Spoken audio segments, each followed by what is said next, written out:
আসসালামু আলাইকুম, স্বাগত জানাচ্ছি আরটিভি সন্ধ্যা সংবাদে। আপনাদের সাথে আছি আমরা দুজন, আমি পারভিন মিতু এবং আমি হাবিবা আফরোজ।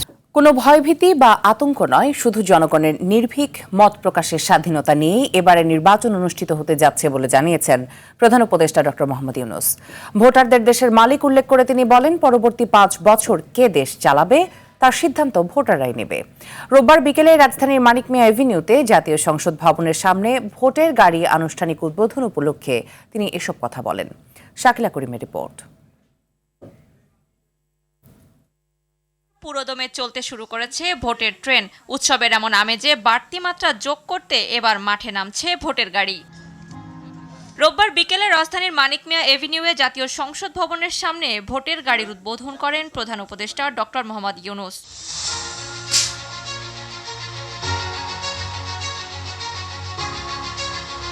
এ সময় এক ভিডিও বার্তায় তিনি বলেন, ভোটের গাড়ির যে যাত্রা শুরু হয়েছে তা মানুষের দুয়ারে গিয়ে নির্বাচন ও গণভোট সম্পর্কে তথ্য পৌঁছে দেবে।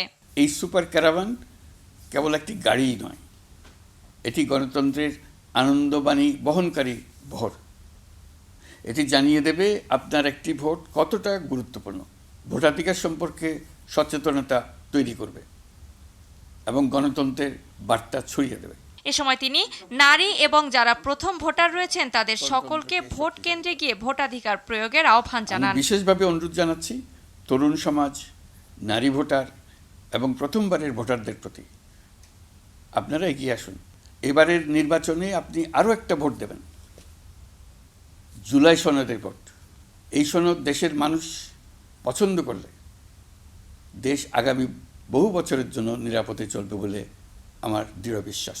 ফিতা কেটে ভোটের গাড়ির উদ্বোধন করেন তথ্য সম্প্রচার উপদেষ্টা সৈয়দা রিজওয়ানা হাসান, সংস্কৃতি উপদেষ্টা মোস্তফা সরোয়ার ফারুকী, নির্বাচন কমিশন সচিবালয়ের সিনিয়র সচিব আক্তার আহমেদ এবং প্রধান উপদেষ্টার প্রেস সচিব শফিকুল আলম। এবার ফিতা কেটে উদ্বোধন করছেন মাননীয় উপদেষ্টা, তথ্য ও সম্প্রচার মন্ত্রণালয়ের মাননীয় উপদেষ্টা। পরে মোস্তফা সরোয়ার ফারুকী বলেন, ইদানিং যারা অস্থিতিশীল পরিস্থিতি তৈরি করছে তারা বাংলাদেশের গণতান্ত্রিক ধারা চান না। তবে এসব চ্যালেঞ্জিং পরিস্থিতি মোকাবেলা করা অসম্ভব নয় বলে জানান তথ্য ও সম্প্রচার উপদেষ্টা সৈয়দা রিজওয়ানা হাসান। নির্বাচন 12ই ফেব্রুয়ারি ঘোষিত হয়েছে। নির্বাচনের সকল প্রস্তুতি তারা শেষ করে এনেছেন এবং নির্বাচনের জন্য সাধারণত যে ধরনের চ্যালেঞ্জগুলো থাকে, এখন দেখা যাচ্ছে যে কিছু বাড়তি চ্যালেঞ্জ আমাদের সামনে চলে আসছে। সেইগুলো মোকাবেলা করার জন্য আমাদেরকে আসলে আরও বেশি প্রস্তুতি নিতে হবে। বাংলাদেশ গণতান্ত্রিক ধারায় যাক, এটা যারা চায় না তারা নানা রকম বাধা সৃষ্টি করবে। আমাদের এই বাধা অতিক্রম করে নির্বাচনের দিকে আগাতে হবে। ত্রয়োদশ জাতীয় সংসদ নির্বাচন ও গণভোট নিয়ে সারা দেশে প্রচারণার লক্ষ্যে যাত্রা শুরু করেছে 10টি ভোটের গাড়ি সুপার ক্যারাভান। এসব গাড়ি দেশের 64টি জেলা এবং 300টি উপজেলায় ঘুরে বেড়াবে। শাকিলা করিম, আরটিভি, ঢাকা। নির্বাচনের দিন ঘনিয়ে এলে দেশের আইনশৃঙ্খলা পরিস্থিতি আরও উন্নত হবে বলে দাবি করেছেন প্রধান নির্বাচন কমিশনার এএমএম নাসির উদ্দিন। বলেন, সামনের প্রার্থী ও ভোটারদের ভয় কেটে যাবে। দুপুরে তেজগাঁও মেইল প্রসেসিং সেন্টারে প্রবাসী ভোটিং কার্যক্রম পরিদর্শন শেষে এসব মন্তব্য করেন তিনি। এ সময় বর্তমান পরিস্থিতিতে ভোট উৎসবে বাধা নেই উল্লেখ করে সিইসি বলেন, নির্বাচনের বিষয়ে ইসি রাজনৈতিক দল ও ভোটাররা ঐক্যবদ্ধ। এছাড়া গত 54 বছরে প্রথমবারের মতন বড় পরিসরে প্রবাসীদের পোস্টাল ব্যালটে ভোটের ব্যবস্থা করার কথাও জানান সিইসি। পুরা দেশবাসী, বড় রাজনৈতিক দল সহ সবাই তো ইলেকশন চায়, সবাই দেশের মঙ্গল চায়, ভোটাররাও চায়। যতই ভোটের দিন ঘনিয়ে আসবে আপনারা দেখবেন ইনশাল্লাহ আইনশৃঙ্খলা পরিস্থিতি উন্নতি হবে, অসুবিধা হবে না ইনশাল্লাহ। দেখবেন আমরা তো কনফিডেন্ট আছি, আমরা তো হাল ছাড়ি নাই, আমরা ইনশাল্লাহ এগিয়ে যাব। আগামী 27 ডিসেম্বর বিএনপির ভারপ্রাপ্ত চেয়ারম্যান তারেক রহমান ভোটার হতে নির্বাচন কমিশনে আবেদন করবেন বলে জানিয়েছেন দলের স্থায়ী কমিটির সদস্য সালাউদ্দিন আহমেদ। বিকেলে আগারগাঁও নির্বাচন ভবনে প্রধান নির্বাচন কমিশনারের সঙ্গে সাক্ষাতের পর এ কথা জানান তিনি। এ সময় আগামীতে নির্বাচনের সুষ্ঠু পরিবেশের পাশাপাশি আইনশৃঙ্খলা পরিস্থিতি ক্রমে উন্নতি হওয়ার প্রত্যাশা করেন সালাউদ্দিন আহমেদ। বলেন, জনগণ চায় উৎসবমুখর পরিবেশে আগামী নির্বাচন হবে।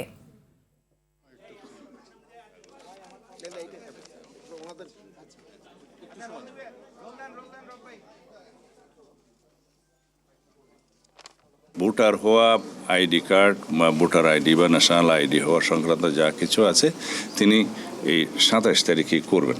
নির্বাচনী পরিবেশ সুষ্ঠু থাকুক কামনা করি, আশা করি সরকারকে আমরা আহ্বান জানিয়েছি এবং জনগণও চায় এবার উৎসবমুখর পরিবেশে স্বাধীনভাবে মুক্তভাবে ভোট দিবেন। তো সুতরাং আশা করি আইনশৃঙ্খলা পরিস্থিতির ক্রম উন্নতি হবে।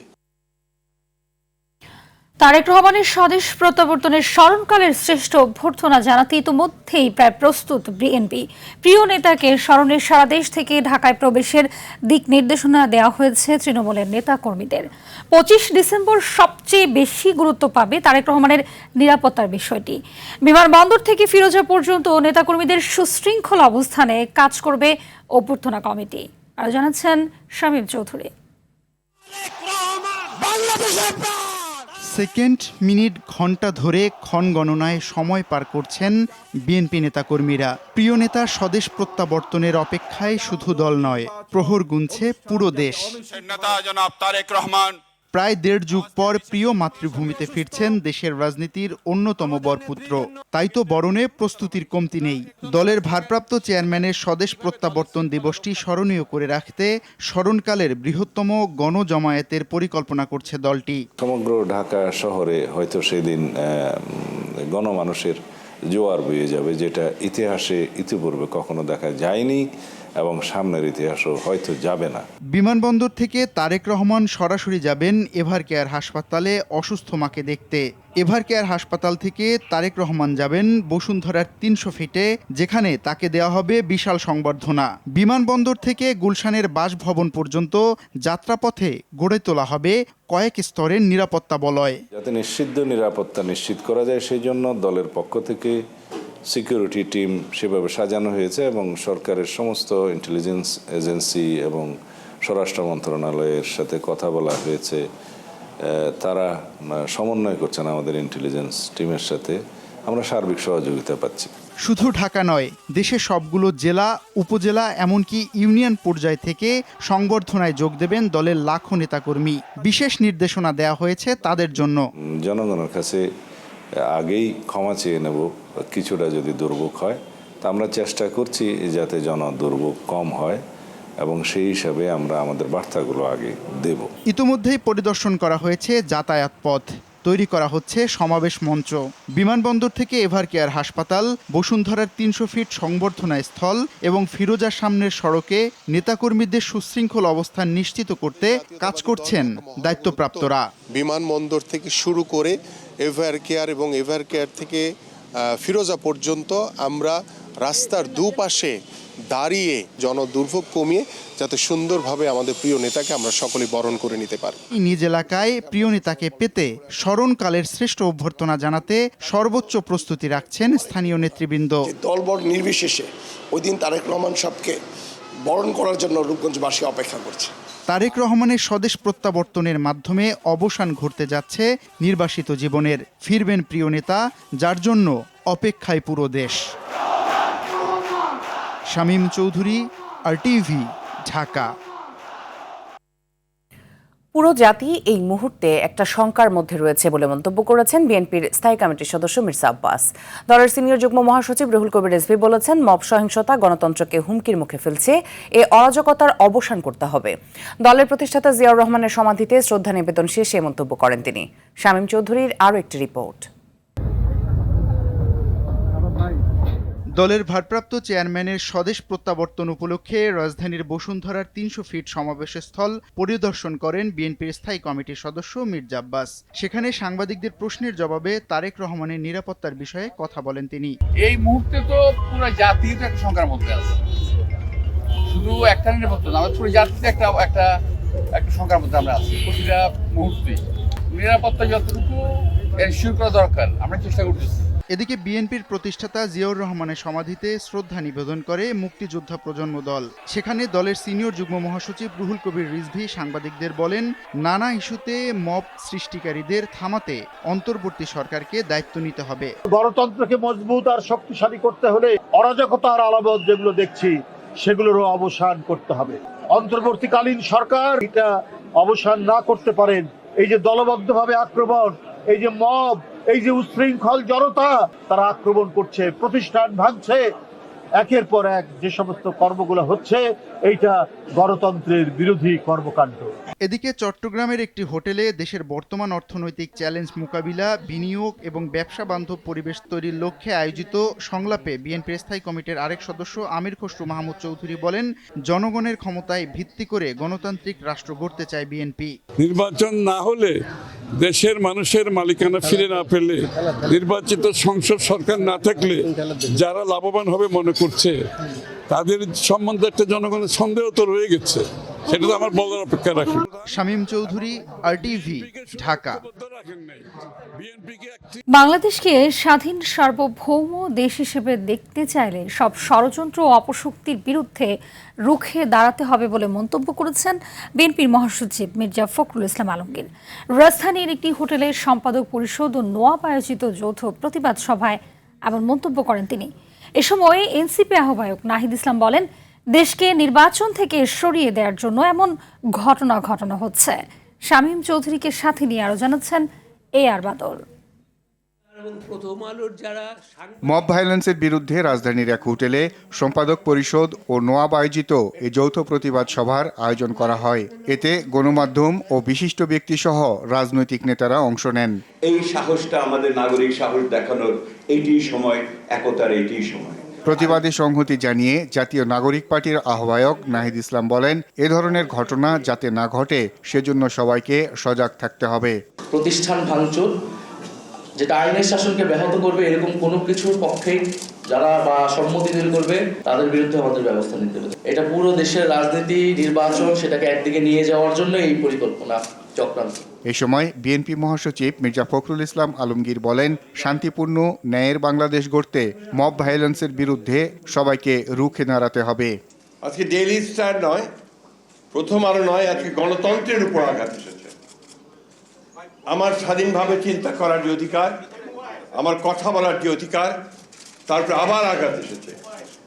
জুলাই যুদ্ধের উপর আঘাত এসেছে, কারণ জুলাই যুদ্ধ ছিল এই দেশের মানুষের অধিকার প্রতিষ্ঠার যুদ্ধ। আজকে সেই জায়গায় আঘাত এসেছে। পরে রাজধানীর কাউরান বাজারে সার্ক ফোয়ারা মোড়ে দৈনিক প্রথম আলো ও ডেইলি স্টারের সাংবাদিক, কর্মকর্তা ও প্রতিবাদ সভার অতিথিরা মানববন্ধনে অংশ নেন।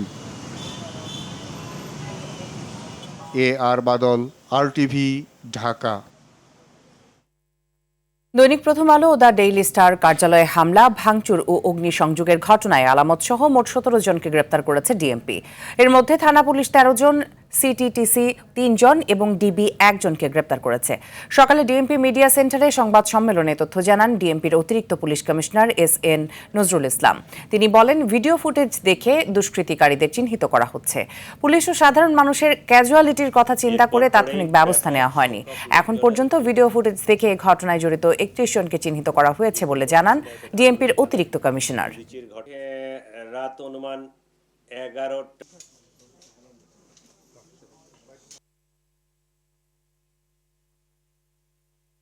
ভিডিও ফুটেজ দেখে এই দুষ্কৃতিকারীদেরকে চিহ্নিত করার চেষ্টা করেছে এবং আমরা গ্রেফতারের প্রচেষ্টাও অব্যাহত রেখেছি। এখন পর্যন্ত মোট 17 জনকে গ্রেফতার করতে আমরা সক্ষম হয়েছি। তাদের কাছ থেকে, একজন আসামির কাছ থেকে ওইখান থেকে নিয়ে যাওয়া টাকার মধ্যে নগদ 50,000 টাকা এবং সেই টাকা দিয়ে সে একটা টিভি কিনছে, একটা টাচ ফ্রিজ কিনছে, সেটা আমরা উদ্ধার করতে সক্ষম হয়েছি।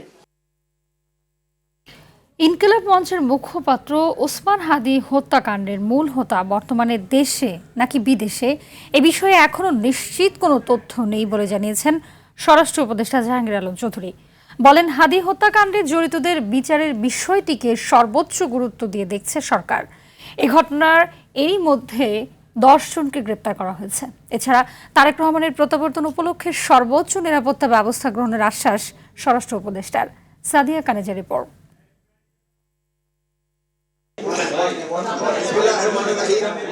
সচিবালয়ে আইন শৃঙ্খলা সংক্রান্ত কোর কমিটির 18তম সভা শেষে দেশের সার্বিক আইন শৃঙ্খলা পরিস্থিতি নিয়ে কথা বলেন স্বরাষ্ট্র উপদেষ্টা জাহাঙ্গীর আলম চৌধুরী। ৬,৫৯৮ জনকে গ্রেপ্তার করা হয়েছে। ওসমান হাদির হত্যাকাণ্ডের বিষয়টি আইন শৃঙ্খলা বাহিনী সর্বোচ্চ গুরুত্ব দিয়ে তদন্ত চালিয়ে যাচ্ছে এবং মূল হোতা ঘাতক ফয়সালকে গ্রেপ্তারে সর্বাত্মক চেষ্টা অব্যাহত রয়েছে বলে জানান তিনি। আমরা আপনাদের আশ্বস্ত করছি এই বিষয়ে বেশ অগ্রগতি হয়েছে এবং তাকে মূল হোতাকে খুঁজে বের করতে আইন শৃঙ্খলা বাহিনী প্রাণপণ চেষ্টা করে যাচ্ছে। এদিকে বর্তমানে নিরাপত্তা ঝুঁকিতে থাকা 20 জন ব্যক্তির সুরক্ষায় গানম্যান দেয়া হয়েছে বলেও জানান স্বরাষ্ট্র উপদেষ্টা। আমাদের যে ইন্টেলিজেন্স অর্গানাইজেশনগুলি আছে, ডিজিএফআই, এনএসআই এবং এসবি, তারা নিজেরা বসে একটা কারা কারা ভালনারেবল তাদের একটা লিস্টও করা হয়েছে। পাশাপাশি আগামী 25 ডিসেম্বর বিএনপির ভারপ্রাপ্ত চেয়ারম্যান তারেক রহমানের প্রত্যাবর্তন উপলক্ষে সর্বোচ্চ নিরাপত্তা ব্যবস্থা গ্রহণের আশ্বাস দেন তিনি। আগামী 25শে ডিসেম্বর 2025 তারিখে বিএনপি ভারপ্রাপ্ত চেয়ারম্যান তারেক রহমান দেশে আগমন উপলক্ষেও সর্বোচ্চ নিরাপত্তা ব্যবস্থা গ্রহণ করা হয়েছে। প্রথম আলো ডেইলি স্টার কার্যালয়ে হামলার ঘটনায় এখন পর্যন্ত 17 জনকে গ্রেপ্তার করা হয়েছে। পত্রিকা দুটির এডিটরদের সুরক্ষার ব্যবস্থাও করা হয়েছে। দেশের অস্থির সৃষ্টিকারী উস্কানি এছাড়া বড়দিন ও 31st নাইট নিয়ে দিক নির্দেশনা দেন স্বরাষ্ট্র উপদেষ্টা। এখন যদি কোথায় আছে সাদিয়া কানিজ, আরটিভি, ঢাকা। ওসমান হাদির হত্যাকারীরাই দেশকে অস্থিতিশীল করতে গণমাধ্যমে হামলা চালিয়েছে বলে মন্তব্য করেছেন বিএনপি চেয়ারপারসনের উপদেষ্টা ও সুপ্রিম কোর্ট আইনজীবী সমিতির সভাপতি ব্যারিস্টার মাহবুব উদ্দিন খোকন। দুপুরে সুপ্রিম কোর্ট প্রাঙ্গণে বিচার বিভাগ, বিচারপতি ও আইনজীবীদের নিয়ে সম্প্রতি আইন উপদেষ্টার বক্তব্যের প্রতিবাদে আয়োজিত আইনজীবী সমাবেশে এই কথা বলেন তিনি। এ সময় আইন উপদেষ্টাকে আইন ও বিচার বিষয়ক যে কোনো মন্তব্য করার ক্ষেত্রে আরও সচেতন হওয়ার আহ্বান জানান তিনি।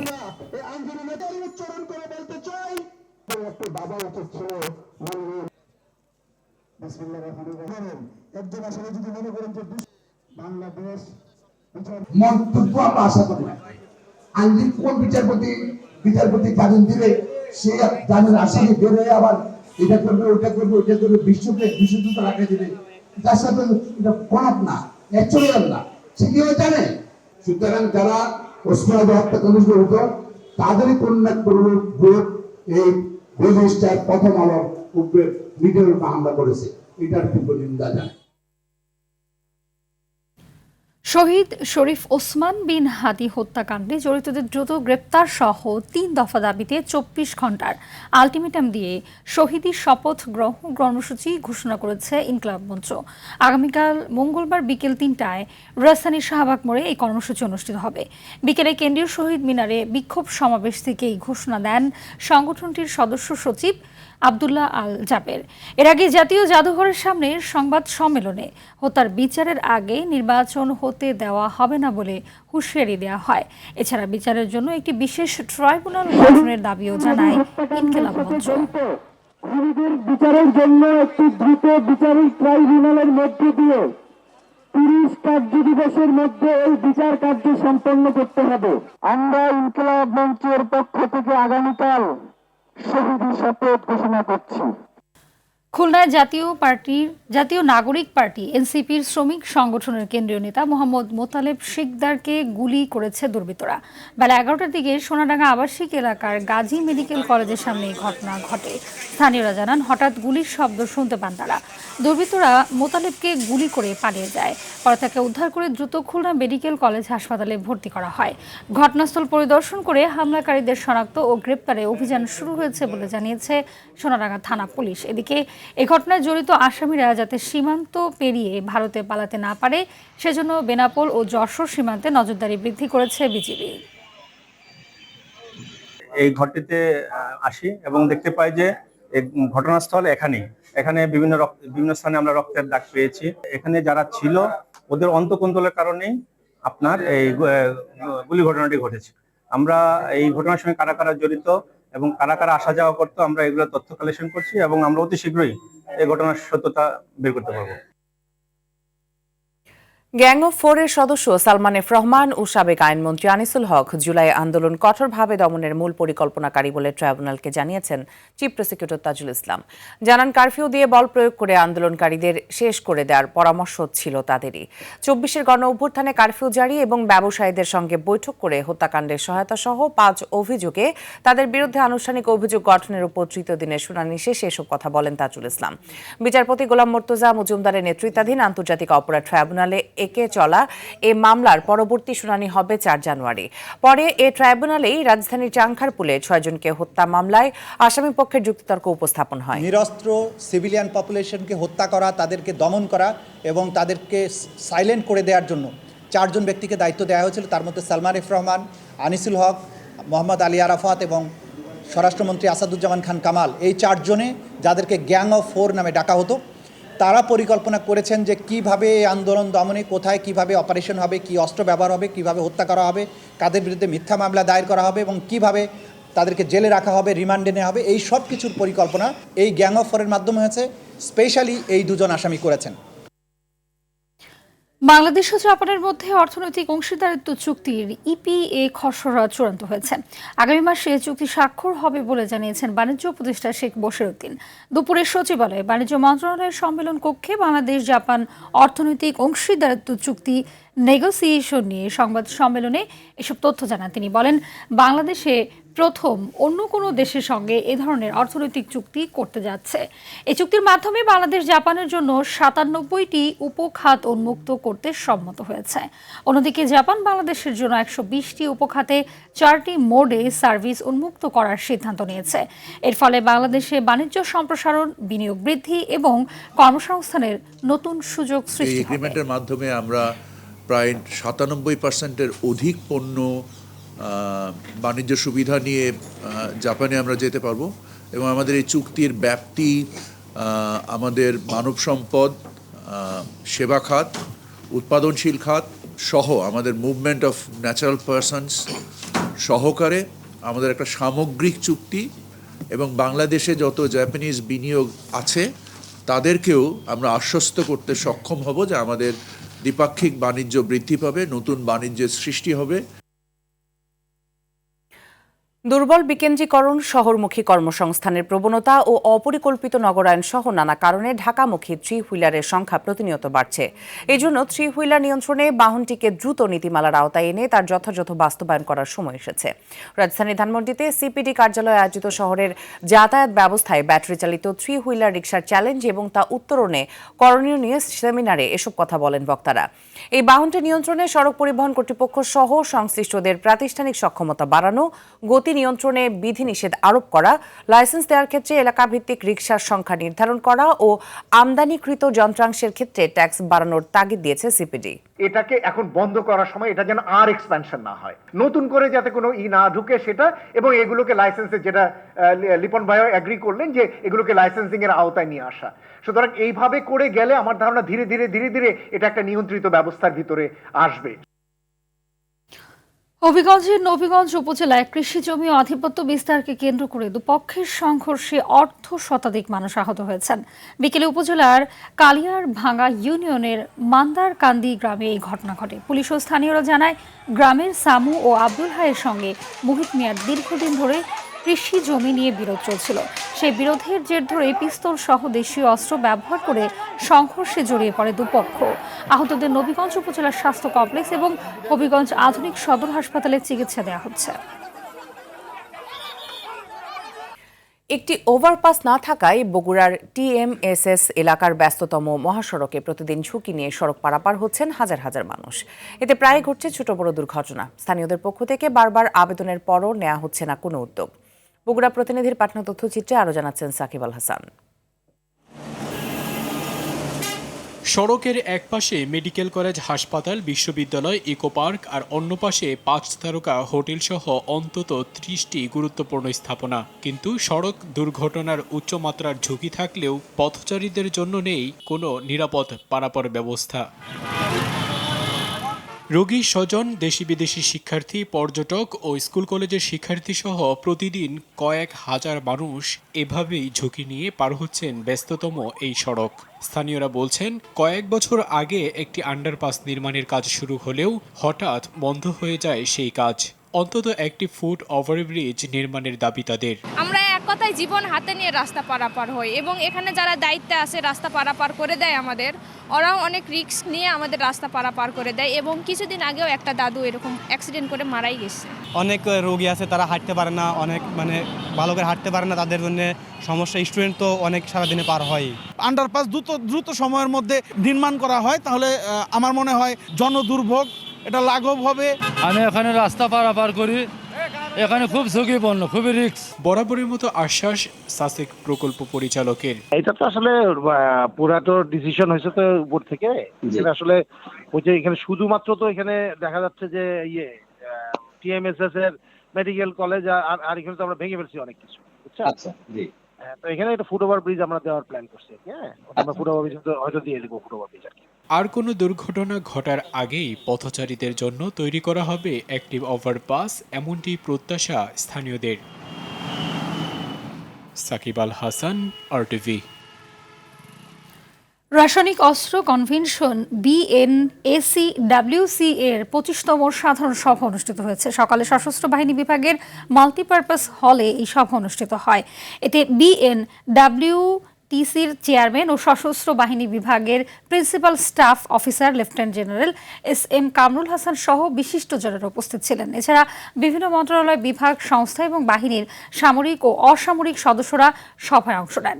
সে সময় আন্তর্জাতিক রাসায়নিক অস্ত্র আইনে বিধিবিধান বাস্তবায়নের লক্ষ্যে রাসায়নিক দ্রব্য উৎপাদন সংশ্লিষ্ট সব প্রতিষ্ঠানকে সংগঠনের অনলাইনে প্ল্যাটফর্মে নিবন্ধনের বিষয়ে গুরুত্ব আরোপ করা হয়।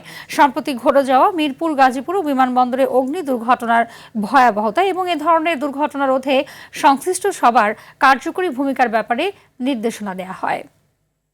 ন্যাশনাল লাইফ ইন্স্যুরেন্স আন্তর্জাতিক সংবাদ। দক্ষিণ আফ্রিকার জোহানেসবার্গে বন্দুক হামলায় 2 নারী সহ 9 জন নিহত হয়েছে, আহত হয়েছে আরও 10 জন। পুলিশ জানিয়েছে, রোববার স্থানীয় সময় রাত 1টার দিকে একটি রেস্টুরেন্টে ঢুকে এলোপাথারি গুলি চালায় 12 জন বন্দুকধারী। এ সময় অপরাধীদের হাতে পিস্তল এবং AK-47 রাইফেল ছিল। আহতদের স্থানীয় হাসপাতালে নিয়ে যাওয়া হচ্ছে।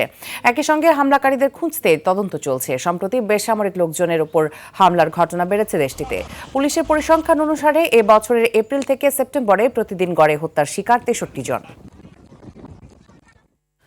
রাশিয়ার রাজধানী মস্কোতে গাড়ি বোমা হামলায় দেশটির সেনাবাহিনীর এক জেনারেল নিহত হয়েছেন। সোমবার এই তথ্য নিশ্চিত করেছে রুশ সেনাবাহিনী। তাদের তদন্ত কমিটি বলছে, গাড়িতে আগেই ফিট করে রাখা বোমা বিস্ফোরিত হয়ে সোমবার সকালে নিহত হন লেফটেন্যান্ট জেনারেল ফানিল সাভারোভ। হামলায় গুরুতর আহত অবস্থায় হাসপাতালে নিলে সেখানে মৃত্যু হয় তার। এটি ইউক্রেনের গোয়েন্দা সংস্থার কাজ কিনা তা খতিয়ে দেখা হচ্ছে বলে জানিয়েছে কর্তৃপক্ষ। তবে এই হামলা নিয়ে কোনো প্রতিক্রিয়া জানায়নি ইউক্রেন। গাজায় চলমান যুদ্ধবিরতির মধ্যেই দখলকৃত পশ্চিম তীরে নতুন করে 19টি বসতি স্থাপনের অনুমোদন দিয়েছে ইসরায়েল। দেশটির কট্টর ডানপন্থী রাজনীতিবিদ ও বর্তমান অর্থমন্ত্রী বেজালেল স্নোরিচ এ তথ্য নিশ্চিত করেছেন। এক সাক্ষাৎকারে তিনি জানান, ইসরায়েলের প্রতিরক্ষা মন্ত্রী ইসরায়েল কৎজের কাছে তিনি নিজেই এ বিষয়ে প্রস্তাব উত্থাপন করেছিলেন। তার মতে, প্রস্তাবিত স্বাধীন ও সার্বভৌম ফিলিস্তিনি রাষ্ট্রের বাস্তবায়ন বাধাগ্রস্ত করতেই এই সিদ্ধান্ত নিয়েছে নেতানিয়াহু সরকার। এদিকে সিদ্ধান্তটির কড়া সমালোচনা করেছে সৌদি আরব ও জাতিসংঘ।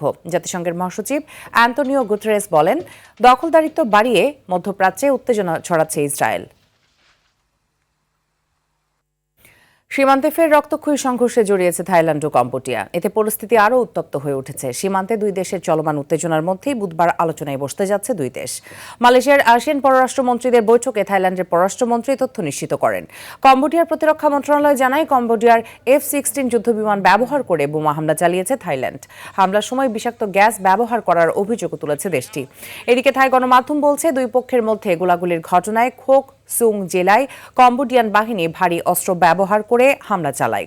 এতে বেশ কয়েকটি বাড়িঘর ক্ষতিগ্রস্ত হয়। জানা যায়, সাম্প্রতিক সীমান্ত সংঘর্ষে এ পর্যন্ত নিহত হয়েছেন 2 দেশের মোট 53 জন বেসামরিক নাগরিক। সন্ধ্যা সংবাদ এই পর্যন্তই। রাতের সংবাদ 11:30 দেখার আমন্ত্রণ রইল। ধন্যবাদ সবাইকে।